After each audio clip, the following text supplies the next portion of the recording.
Salut. Alors, on va tenter une petite explication pour faire ta pièce en double face en utilisant les fonctions de Kanban.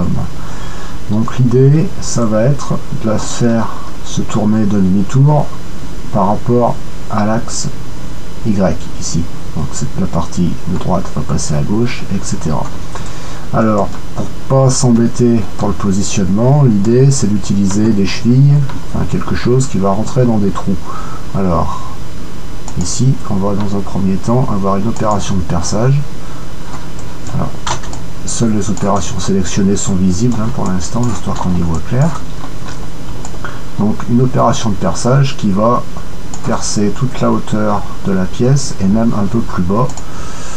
Si on le voit comme ça, voilà. De façon à pouvoir enquiller une cheville dans le martyr dessous. Donc il faudra se méfier, là il y a 22 mm je crois en tout.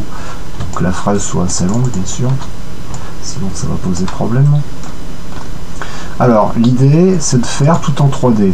Alors les choses nouvelles, alors ici on a toujours le contour pour limiter la forme, on va passer en fil de fer pour mieux voir au travers, voilà. On a toujours le contour qui nous limite la forme et il y en a un deuxième ici qui va permettre de faire juste le côté. Donc en fait deux opérations 3D séparées parce que j'ai pas pu lui faire avaler les deux contours dans la même. Il veut bien les prendre mais ça fait n'importe quoi. Donc voilà, ici on a deux images. Alors pour bien voir ce qui se passe, on va après. Donc là j'ai deux images. Ici j'ai fait l'équivalent de pont en 3D. Ils sont ici et qui vont justement permettre de maintenir la pièce en place. Alors ces ponts, c'est bel et bien des formes 3D séparées. Voilà, tout comme celle-ci, si on repasse en mode normal. Alors elles sont faites, il faudra regarder sur la note, je ne vais pas le montrer ici, elles sont faites avec la fonction d'extrusion. Donc on dessine une forme et on l'extrude dans la troisième dimension avec l'outil dessiner surface extrudée. Donc ça c'est un détail. Alors ce qui est important dans le cas présent, c'est que on va retourner la pièce dans ce sens. Il faut donc que nos trous de positionnement soient exactement alignés.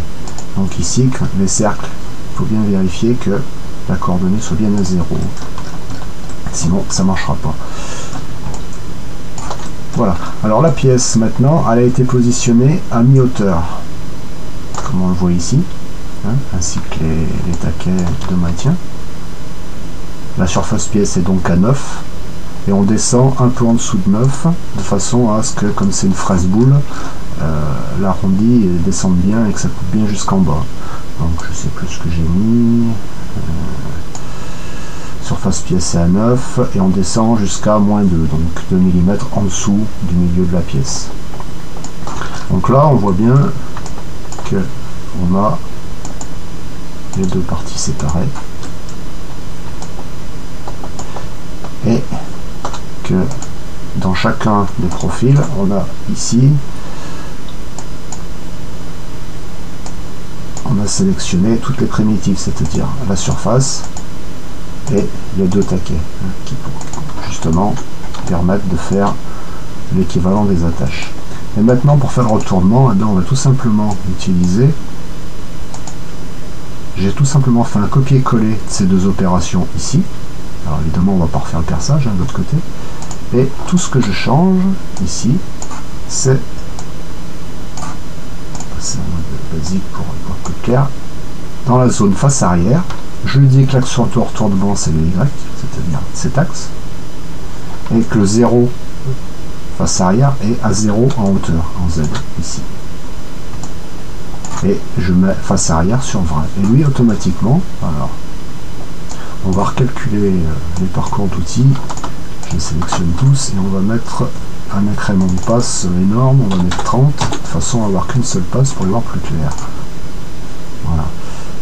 Comme on le voit ici,